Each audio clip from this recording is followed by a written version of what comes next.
Yes guys, for today's video, day off na naman ni Inday. Samahan nyo akong maglaba, maglinis at mapagod for today's video. And yes guys, ganun talaga ang nanay pagka day off. Ito nga pala ang aming naging tahanan for almost 8 years na nandito kami sa Bahrain. Free accommodation ito na ipinagkaloob sa lahat ng empleyado.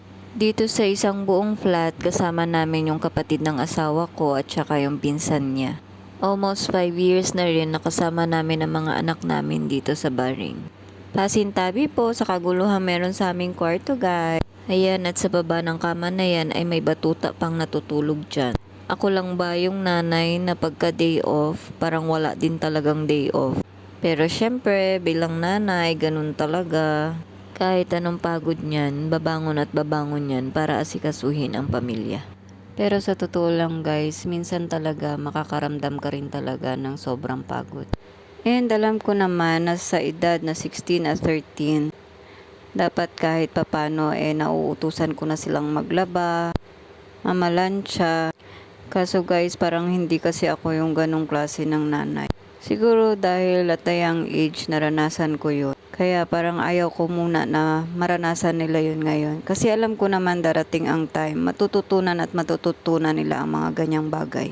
Pero naman guys, bago naman din yan sila pumunta dito, mga age of 10 siguro, ganyan. Marunong na yan talaga silang magsipagsaing. Kaya naman hanggat maaari, ayaw ko muna talaga silang obligayin sa mga ganyan. Enjoyin lang muna nila yung pagiging bata nila sa ngayon. Minsan nga matatawa ka, yung anak ko, panganay, 16 years old na yun pero nagpapasubo pa kumain. Hindi naman palagi, pag naglalambing lang kasi sabi niya nga, sige ka ma, ilang taon na lang, hindi mo na ako magaganyan. Syempre, ang nanay na uto-uto, susubuan din.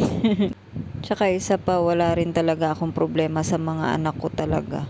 Syempre, yung paminsan-minsang nag-aaway silang magkapatid, normal naman din talaga yan. At ayan na nga guys, sobrang gutom ni Inday at kumain na nga siya. Gumising na rin sa wakas ang aking bugoy at sabay nga kaming nag-lunch niyan. Dito talaga guys, wala ka rin ibang magagawa kundi ayan, matulog at kumain, manood ng TV. Yan lang din talaga ang libangan nila. Masaya na kaming umuwi ng bahay na makikita namin na kahit papano nakawalis ng sahig, naligpit ang mga kama, nahugasan ang mga hugasin nila at nakasaing na kahit papano. Kaya ang gagawin namin, magluluto na lang ng ulam. Ganito lang kami halos araw-araw talaga. Pabalik-balik lang kasi wala naman din talagang ibang gagawin kundi magtrabaho the whole week. Yung half day na pahinga, ayan, minsan banding sa mga bata or kundi naman banding sa labahin at ligpitin, ganyan.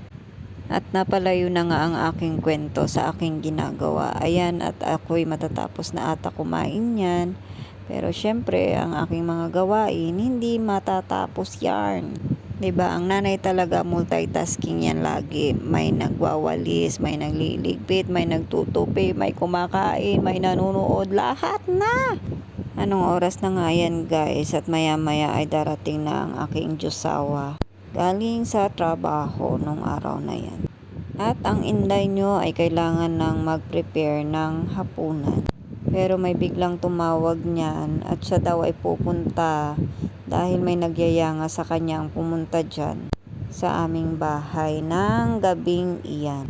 Kaya nga ang Inday nyo na imbis na ipapahinga ang day off na yan dahil sa almost 1 week na trabaho niya sa warehouse, ayan, at walang pahinga rin naman talaga. Kaso nga syempre pauwi na din siya at alam ko din na mamimiss ng mga jonak ko yan, kaya ayan, sige na lang kahit pagod. At ayan na nga, dumating na. Pupunta lang pala ng bahay para kumain ng fries at ice cream. Sana pinadalhan ko na lang. Ay, joke lang. And yes guys, ano pa man din ang paboritong banding ng mga Pinoy kundi ang pagkanta. Kahit sintonado ang boses, sige, kanta pa din. And so by the way, I thank you. Go ahead. This was time to work before. Well, you want your eyes to know. This words are coming from my heart.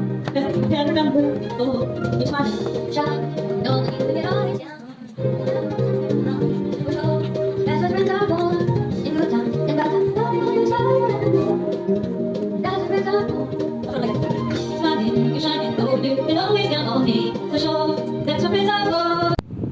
yan at pinas forward ko na lang para hindi nyo na masyadong marinig ang pagiging sintonado namin.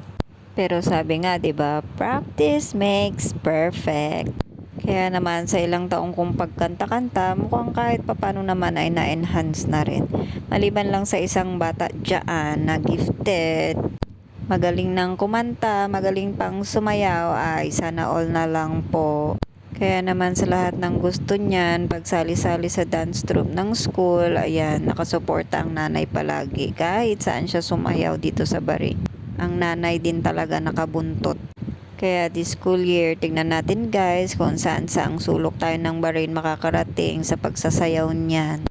Yan ay kung ipagpapatuloy niya pa ang kanyang career sa pagsasayaw. Hindi ko naman din siya pipigilan kung anong gusto niya. Kung gusto niya pa ba o ayaw niya na, okay lang naman. Dati talaga guys, sobrang mahiyain yung bata na yan. Ayan, at hindi ko rin alam anong nangyari. Medyo ngayon ay makapal-kapal na ang pagmumuka. Siguro ganun talaga. Ganyan din kasi ko nung bata ako mahiyain. Pero nung tumanda-tanda na, ayan, makapal na ang muka, sobra. And that's our gonna for today's video guys. Thank you so much for watching. And please keep on watching our next videos. Have a great day always. Good night and good morning. Umaga na kasi yan. Hi. Bye.